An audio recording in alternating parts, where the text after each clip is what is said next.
If you're very dysregulated all the time, getting stressed out about a strange interaction with a friend over coffee could cost you a day of work. I remember when I had no control over my symptoms, I used to think I'm not an alcoholic, but it's as if I were, the way I have to miss work for a day. I'd have like trauma hangovers. You know, something was so difficult I couldn't deal. And it's very expensive to not be able to manage the dysregulation in your nervous system. Well, hello there, and welcome to this episode of the Terri Cole Show. I'm so glad that you are here. Just had a fascinating conversation with someone who has a very popular YouTube channel called Crappy Childhood Fairy. That's what she's known as.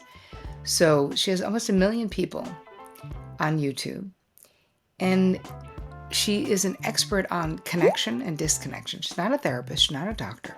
She is an incredibly informed seeker, is what I would call, but her work is really great. And she makes it very accessible for people who have complex childhood trauma, right? So C-PTSD. So she has a book that just came out 2 days ago called Connectability, Heal the Hidden Ways You Isolate, Find Your People, and Feel at Last Like You Belong. And so in this conversation with Anna Runkle is her name, we just talked all about what do the symptoms look like? How does it feel in your body? What can you do? What are some actions that you can take?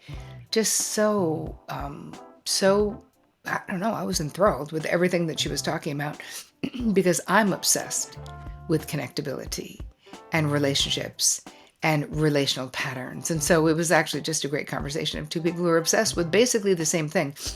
But I think that if you're someone who, really wants more of a sense of belonging in your life, if you experience childhood trauma, I really think that you would like this interview. I hope that you enjoy my talk with Anna as much as I enjoy talking to her. I am super pumped to welcome Anna Runkle to the Terri Cole Show. Welcome, Anna. Thank you, Terri. It's really good to be here. It's really good to have you. I think I was telling the audience on the upfront that someone from my team, I think, found you a while ago and was like, I think you would really like this person. I started following you, and I do. So I'm very excited that we're finally making it happen in real life. Oh, me too. Me too. So let's talk a little bit before we get into your brand new book, which literally just dropped exactly 2 days ago. And for those of you who can't wait, because you're so excited, it's called Connectability, Heal the Hidden Ways You Isolate, Find Your People, and Feel at Last Like You Belong. Wow. Yeah. That just gave me a warm feeling in my heart. The whole belonging piece. Looks good. I love the cover. I know, it's my new baby. Perfect. Yeah. So before we get into it, and I want to, because this is the topic itself is super interesting to my audience for sure, because I have such a psychotherapy forward audience.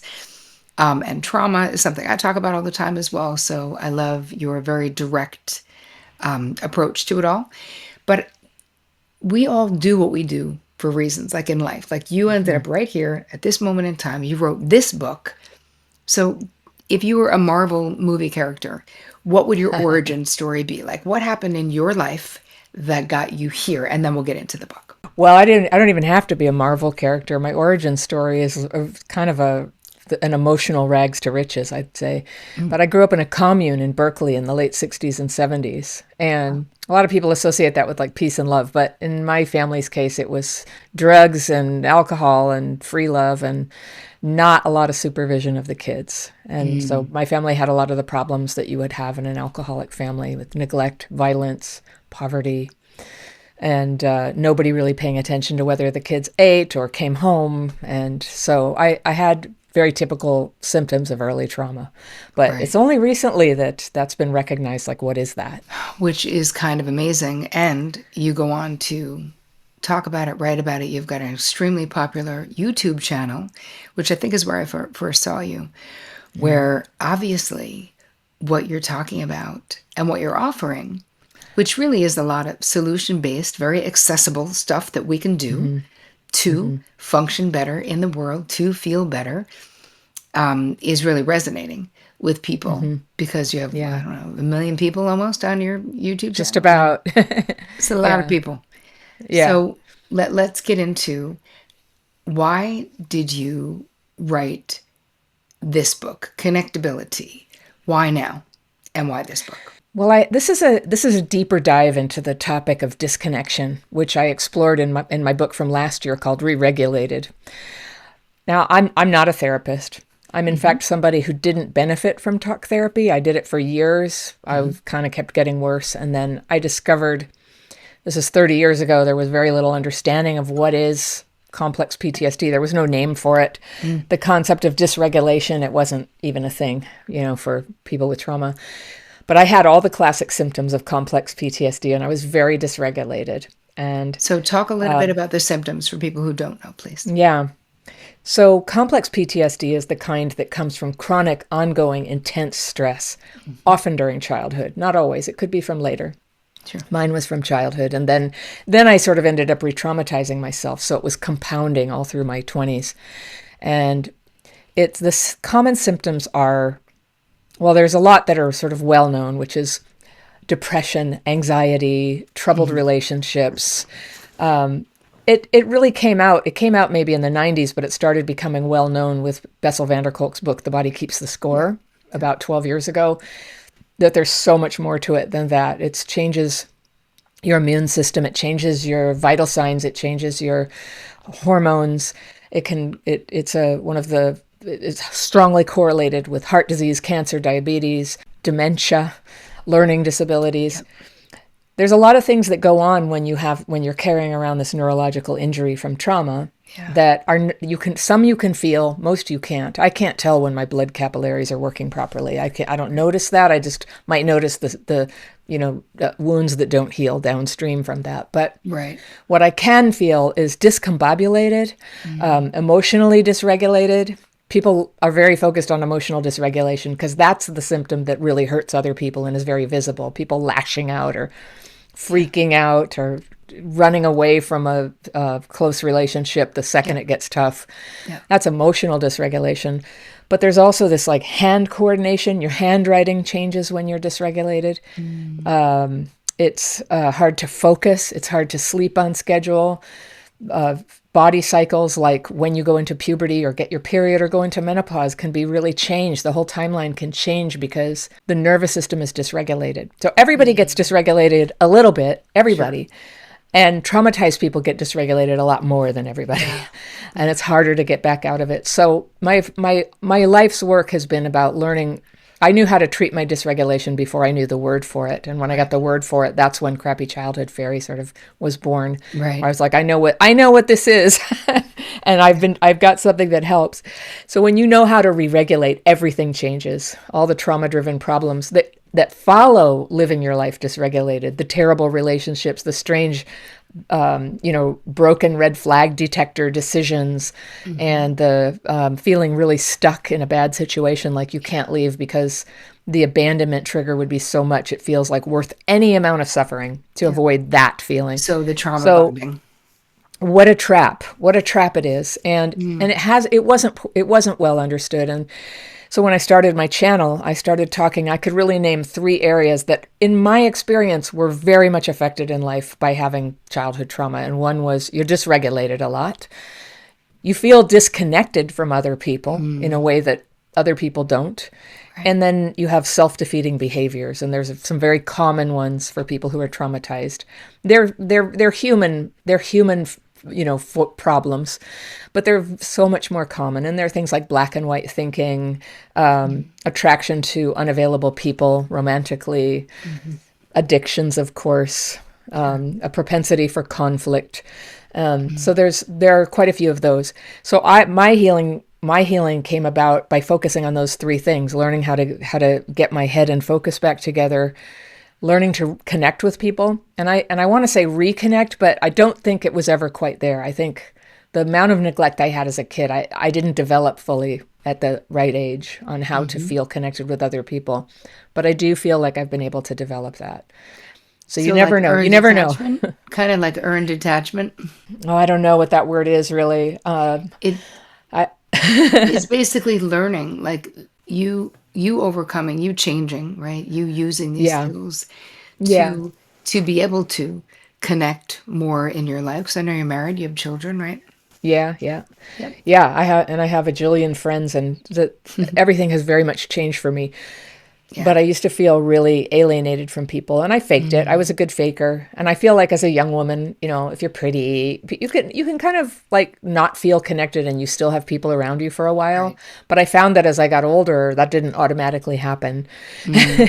Yeah. And yeah, and I sort of hit a bottom with that later when I was in and out of the hospital for 4 years because of a medical accident, and I just didn't have enough people to visit me or help me with the kids or, support me through that, and it was a crisis where I didn't realize how shallow my relationships were, and I made a decision. I am going to become connectable. I've got to find a way to have deep friendships that I've always wanted. So what was the first step? Well, there was a lot of confusion at first, but I've laid out in the book, it was a path for me. There was at first sort of a monastic period of self-reflection, of just sort of trying to understand, how did I end up with all these selfish people populating my life? Yes. Not all were selfish, but some were just simply like, we just weren't very good friends. But I did have a lot of selfish people, troubled people, mean people in my life. And I had, tons of therapy. I understood that my troubled past was part of all of that. But really what you do about it is the part I had to figure out for myself. Yeah. So first I learned to get very honest with myself about the moments when I had made these self-destructive choices of who got into my life. For me, like, especially like the men who got into my life, like, what was I thinking? And I didn't know how to change that yet. I just knew I had to stop doing it. And I was prepared because at that point I was a divorced mom. I was like, I will not have a relationship again in my life unless something changes enough that I'm not going to have this experience again of disaster and, anything that the kids would have to be exposed to. Right. So I just made some decisions. It was a spiritual process for me too. It was very practical. I sought out mentorship. I prayed a lot. I kept my life really simple. I showed up for my kids. I showed up for myself, and I got calmer inside. I stopped letting people in who were creating trouble. Yeah, the step of really, I call it like deciding who gets to be in the VIP section of your life. And you deciding that nobody who creates chaos gets to be in the VIP section of your life. Yeah. Well, and then the problem is there was me, the chaos creator of me. And so I doubled down. I have these techniques I call my daily practice techniques, and they had saved me 30 years ago from having severe PTSD, but they hadn't automatically solved some of my self-defeating behaviors. So when I was able to put together, when I use these techniques of writing and meditation, I have a calmer mind, and with my calmer mind, I can detect what's wrong with this picture. Was it me or was it them? Right. Do I trust this person? And that stuff gets very lost in the noise of trauma. When your head's just full of trauma wounds, and it's very hard to tell the difference between a positive person and someone who's going to just bring a lot of trouble into the house. And so that calm, quiet period was so helpful. Then I had to learn about some things. And I used to go to a 12-step program for many years, 25 years, for families of alcoholics. I definitely qualified for it. I always knew I had something extra besides the fact that my mother was an alcoholic, and basically a lot of the people in my family. I knew that there was something else that I now know. It was complex PTSD. There was this way that I would glitch out at critical moments and flee or yell or alienate people. And so before there was literature about that for me, I really was just, I could see the way I was creating problems, and I started to change that. I read the Stoics. I read ancient philosophers. I read theology. I was really looking like, how have people done this before? I felt like contemporary culture was kind of letting me down. There was a lot of voices going, girl, it's never your fault. It's always him and, society or whatever. And I really had to just like quiet all that, turn the noise down on all of that and go, what can I do? What can I do? There's a common denominator in these problems, and it's me. Yep. And so I learned to set boundaries. I realized how not having boundaries was really keeping me from being able to open up to people. Somebody had to get me out of a bad situation, and it was going to have to be me. So when I could trust myself to do that, I was safe to like get to know people. I changed my dating ways. I decided to not date anybody who was going to be trouble. And after that period of time, I only ever dated one person, and I'm married to him now. But I had to set very high standards for myself.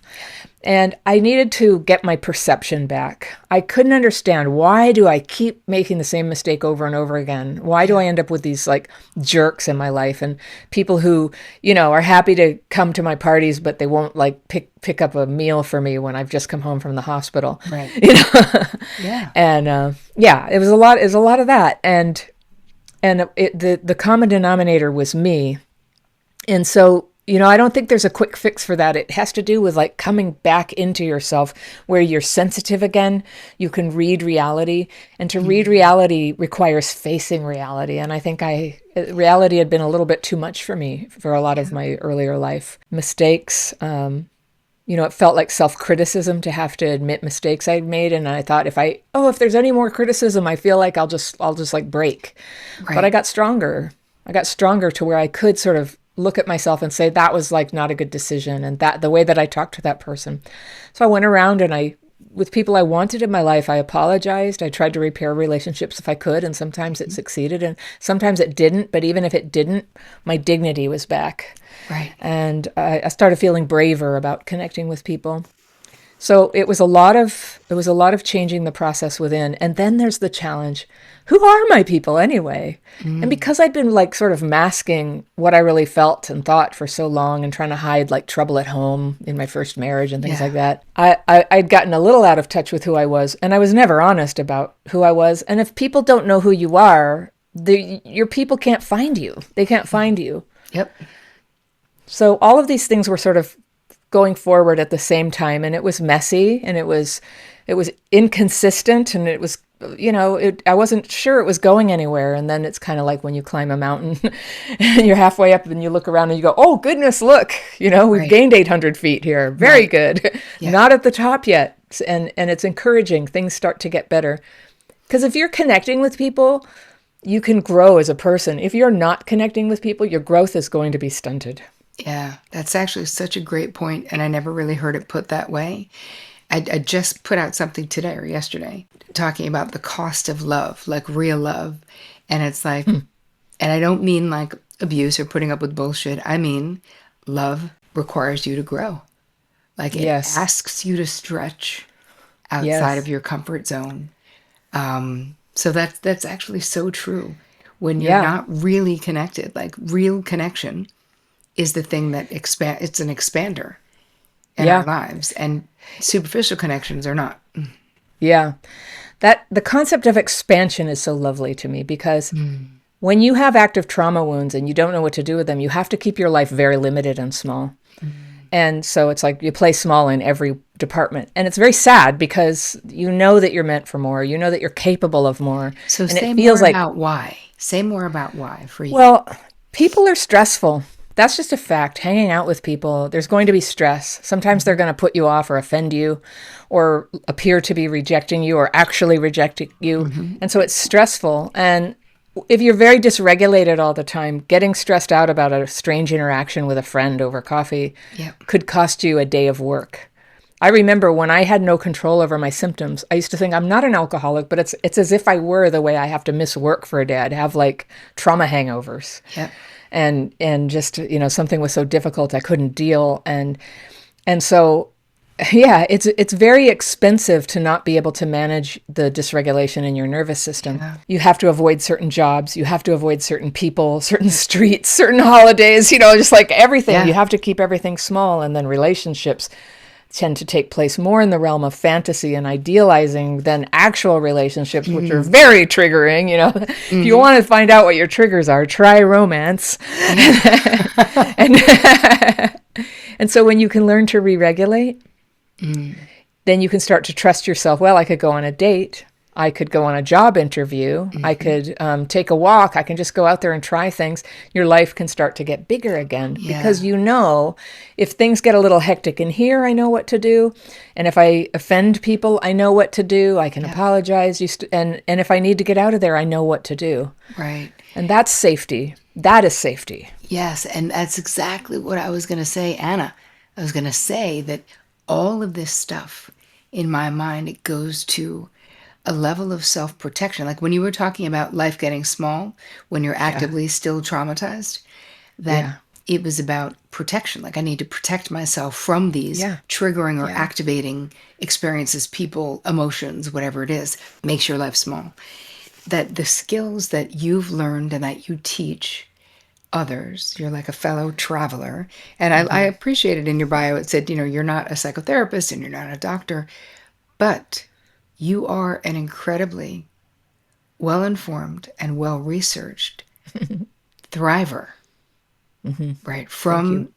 And so many people, it's like the hope that your story provides. And I love how you're talking about what happens, like when you have complex post-traumatic stress, right? When you have this experience, that so much of what is happening, it's happening in your mind, but it's really happening. You know what I mean? Yeah. Well, you're having the experience internally and physically. Yeah. It's running through you as if it's happening. But I think that's the lovely thing when you start to heal and re-regulate is the spell is broken. And things are not always as intense as they seem. And some things are actually dangerous when you didn't realize it. So the spell is broken. It's very difficult to perceive reality what I learned this. It always felt like this. So I'm always excited when I learn something about science. And I go, that's exactly what it feels like. I thought it had to be something like that. And it's that for people who were neglected or abused as kids, there can be a neurological injury where it's difficult to process thoughts and feelings. The negative ones tend to jam up, like a pile of sticks. You can't, or a clogged drain. And I didn't used to understand what is processing, but now I understand it as it's taking a charged experience that's full of adrenaline and cortisol and heart pounding and converting it to a memory that does not have that whole body activation, even though you think about it and might even be able to talk about it, but your whole body is not acting as if it's happening right now. It is processed. And so people would always use that word. And I just think that when I was first, in crisis with my complex PTSD symptoms, when there was no diagnosis for it, there was, people assumed it was like I was being psychologically fragile, and that was the root cause. That was the symptom, really. My nervous system was a wreck, and and so there was just a huge misunderstanding that made it impossible for me to heal before. I was going to therapy 3 times a week, talking about bad things that had happened to me, getting completely dysregulated, and then going and sitting in my car trying to pull it together enough to drive. And that was just not recognized as something wrong with the treatment. Right. It was something wrong with me. So they put me on drugs. Yeah.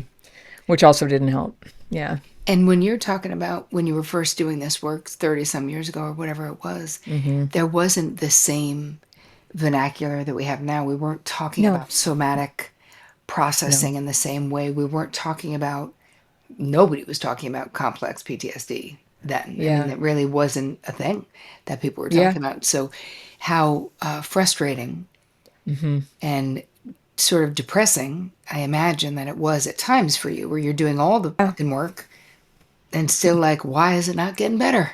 Yeah. I had this deep fear something was more wrong with me than other people who struggle. Right. Like that I was a special sort of unfixable kind of person, and it led me to feel suicidally depressed. I can imagine. And that's what brought me to bottom. And that's when I just happened to say how I was feeling to a friend who she had lived on the streets of San Francisco's Tenderloin as a teenager. She drank so much she couldn't keep it down anymore. She had to get sober, but then she got really sad, and she stumbled into a technique that she passed on to me that was very simple. It was something she learned in AA, but not everybody in AA does it. Very few, in fact. People do different things in AA.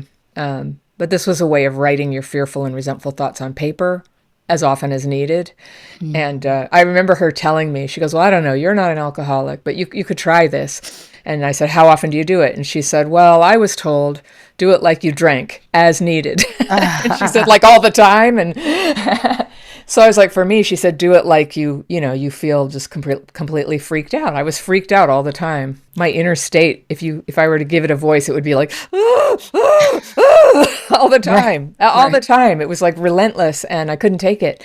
And she taught me this technique, and I was able to like name and ask for release from these thoughts and feelings. Not that I wouldn't have to resolve them. I wouldn't have to know what to do at all. I just like, It was sort of a prayer, just please remove these fears and resentments. And it was a very specific technique. I teach it for free. I'll leave you with a link. It's a free course, and like 1 million people have taken this course. It's Oh, I love it. a lot of people find it as helpful as I did. And all you need is a pen and paper.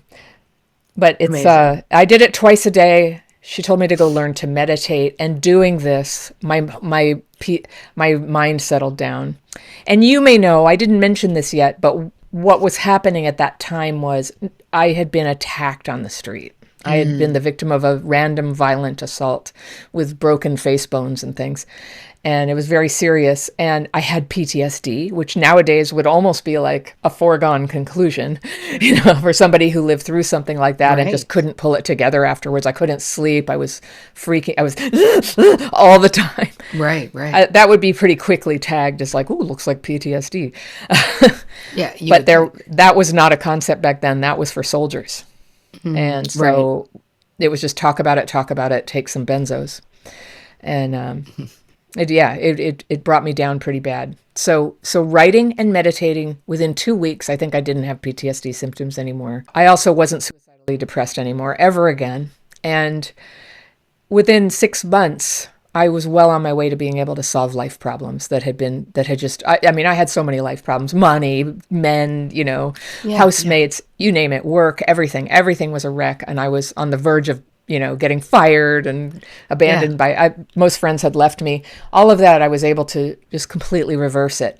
What did not change was what I chose next. I had trauma-driven behaviors and beliefs and habits that kept producing, stressful, crappy, trauma-driven situations in my life.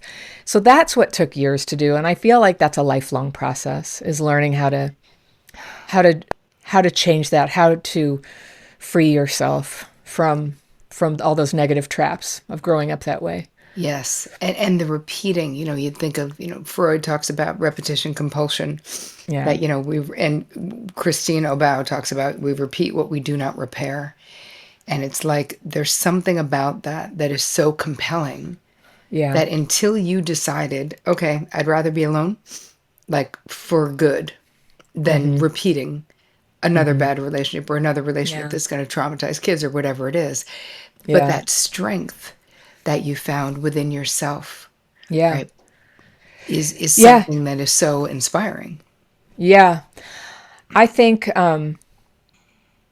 think sometimes normal person advice doesn't quite fit traumatized Mm. people. And I encourage traumatized people. It's like, ask yourself, does the person who recommend this thing, do they have what I have? Yep. I heard that first about food, for like ways of eating to lose weight. Does the person who, I think it was Susan Pierce Thompson, who has this marvelous Bright Line eating program. And that sort of, it's for people who can't really stop eating flour and sugar. And there's certain like weight loss plans where they're just like, you just stop eating these things and you only eat these things. And some of Right. us like couldn't follow that plan for the life of us. She'd say, ask yourself, does the person who has success with that plan, do they have what I have? And I feel that way about some of the normal people solutions. So while making decisions was part of my healing, it didn't do the trick. While prayer was part of my healing, it had to be all these elements. And that's why I say it's sort of a patchwork of efforts all the time. Your whole life is oriented to, I want to do better. I want to be honest with myself. I want to do right by other people. I want to Right. show up for my responsibilities. And it's just this continuous process of trying to figure it out. I grew up with crazy hippies, I didn't learn a lot of things, like how they dealt with conflict is get really drunk and break all the windows or something. That's not going to Yes. serve me. No. And so it's not just that it was a trauma wound. It's like a total like social deficit. And so part of what Crappy Childhood Fairy is it's like charm school for feral kids. It's like when you grew up the way I did, some of the things you have to learn consciously. I learned it from television. I learned it by hanging out with people who I thought were handling things well Yeah. when I had the chance. But there's things that are hard like the repetition compulsion. The one thing that idea doesn't realize is that people who had all that trauma as kids, your left brain is actually like going dark when you're under stress and the right brain is lighting up. So it's not really a compulsion per se. Your brain is not allowing you to be able to see things clearly. Right. And it's motivating you so strictly on emotion that you can't, and without being able to predict the consequences of a rash decision. Reading that was such a weight off my shoulders, like so much, a lifetime of being ashamed of my bad decisions. Like, why do I keep doing that? What's wrong with me? Why am I such an idiot? And I would be told things like, well, you just want to recreate your childhood so that this time you can win. And I would say, okay, but I thought, that just doesn't sound right. I don't want to recreate my childhood. I want to be happy. I want to have a good relationship, or I met somebody I really liked and I'd blow it. And that's so tragic and sad. And now I understand my brain was just kind of injured, and there were things that I can do that, there's like very good common sense things to do that people forgot to mention. If I were queen of the world, I'd be like, first line of business for anybody who's suffering is go move your body. It doesn't have to be a gym, but movement, just move your body. It just starts to, break the spell of the trauma-driven thinking. And then some people continue it down the physical line with something like yoga, martial arts, somatic healing. I'm sort of in the thinky tribe. Very thinky. It's very like a lot of words and mental chatter, an inner monologue that won't stop, that kind of thing. And so getting it out on paper is just marvelous. And some people do both. So, and some people, I've benefited a lot from EMDR, that where you didn't have to talk about what happened. When I did talk about what happened, dysregulation. When I didn't have to talk about it and I could just picture it, it just worked like a charm. Wow. For certain traumas. Yes, it does. I actually send clients all the time. It's so, especially people coming back from war and, those types of things. Yeah. EMDR is so helpful. Yeah, the adult traumas that I had experienced, and then for the way that I was still glitching over childhood wounds, it couldn't quite reach them. So over time, though, there's just more and more. I find being married, I've been with my husband now 17 years, and being married has been probably like the PhD program in how to stay connected to somebody and overcome these wounds that would make me want to lash out and run away all the time. That the urge will always show up when I'm under stress. So how do I handle that is what I get to practice changing. It's so great. I'm actually so excited that you've written this book and that it's now available for all the people. So you guys, if you're just tuning in, it's Connectability, Heal the Hidden Ways You Isolate, Find Your People, and Feel at Last Like You Belong. I get so many emails from people talking about a lack of belonging, wanting so much too. And so I love that we're going to give them stuff. You guys, first of all, go to the YouTube channel, because if you want crappy childhood fairy, you want to go there because there's a whole community of people there. I also want to ask you a question that is different related, because I'm obsessed with boundaries still, and I'm always curious to see. So personally, what has been your most challenging boundary struggle, and how did you overcome it, if you have? Oh gosh, I'll be honest with you. I remember, like, even 25 years ago, I thought boundaries was a psychobabble word. How I felt about inner child work back in the day. I don't have an inner child. Well, you can check in with me in a few years, but I'm just like I'm like, I always say, I'm a stick of butter. I'm butter on the outside, butter on the inside. I'm just Anna.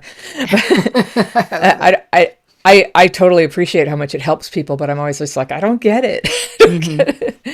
But I've given it, I try to give everything a try.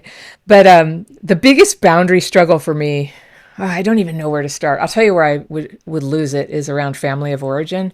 Like if I didn't see them for a while, I'd be like, hello, everybody, I've got it all together. And then it's like you get on a plane and you see everybody, and just like my old, fragility just comes right back, and I feel like I'm going crazy. And so that would happen. But they've all, because of drugs and alcohol, I've outlived them all. So, I mean, because of their drugs and alcohol. Right. I'm finding it hard right now. Yeah. I'm finding it hard right now with my young adult kids. And I love my kids like so much. I think that I might love I'm sort of on the end of the spectrum of like, gosh, I love my kids so much. I'm so grateful I got to have them. I adore them. I have two sons. They're in their well, one's 26, one's 22. And it's really, really hard for me to not try to get in there and tell them what to do with their lives. Yeah. And like a lot of young men their age who lived through the pandemic, I don't feel that they're as like proactive as I would be in their shoes or as I was when I was their age. I was like, I was just like a tough, scrappy, work hard, get out of poverty gal then. And they're just so laid back about it. And I'm learning how I have to let them, that they're men now, and men, well, all people need to be able to discover what their next steps are. Oh, it's just very hard for me to lay off. Yeah. That's really hard for me to lay off.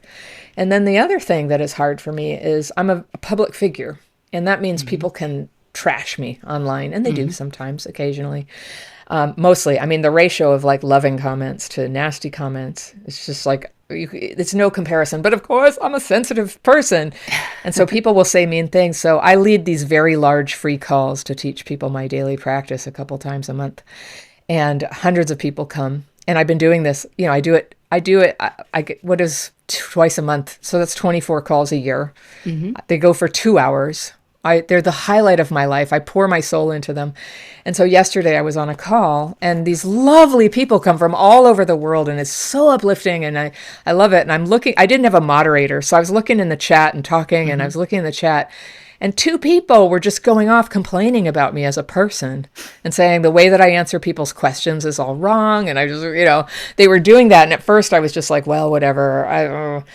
And then other people were saying to them, no, but, she's great and it's free. And, if you get something out of it, right. She's just her and, do that. And they kept saying, no, she really is not good at this. And she's really bad. And all of a sudden I just stopped the call and I spoke up very strongly. I've been making a lot of videos lately about female bullying, my experiences with it. I found out like, oh my gosh, been my most popular video in 3 years or something. Wow. Like so many people are like, yes, that happened to me. And these were women on my channel, in my chat, just sitting there like, tearing me a new one. Right. And I thought, I couldn't really understand, like, what do you think is going to happen here? And so I just spoke up and I was just like, hey, those of you who are just criticizing, you don't like how I answer it, don't be on the call. It's free. Nobody's making you be here. And if you don't like it, go. But stop doing that. And I was like, I was so proud of myself. The boundary was I spoke up. I told them they'd have to go or stop doing that. And then I just totally got back to work, back to the loving conversation I was having with somebody. And I was like, woo! I don't think I ever got all those elements in one like big boundary expression before, where I didn't lose it afterwards. I didn't have to go cry or anything. I was just like back to the topic at hand. But and I think the people left. Yeah. Right, and then, we'll see them on one of those websites where people go to, talk about how terrible people are. And that's the price you pay for being a public person. Those are the boundaries. They're inner, they're outer, that you have to have. Yeah. I'm sure you go through it too. Integration though, Anna, that you're talking about, like in the moment. Yeah. From a therapeutic point of view, I always look like what happens when my clients start really integrating the work, shit happens spontaneously. Where they can make a pivot right there in real time that they wouldn't have been able to make before. And I always go, it's sinking, like it's settling, right? That there was a part of you that was just so clear that it was incorrect.